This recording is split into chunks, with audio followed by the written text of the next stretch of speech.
最近料理ハマってるんだもく。もっくん料理なんて作れるピゲ？どんな料理作るピゲ？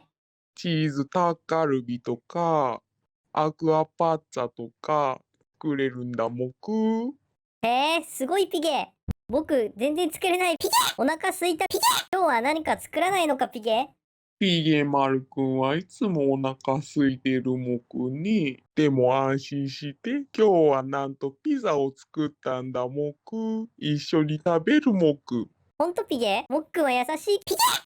しかもなんと、アメリカから仕入れてきた特製チーズですごい伸びて美味しいもくね。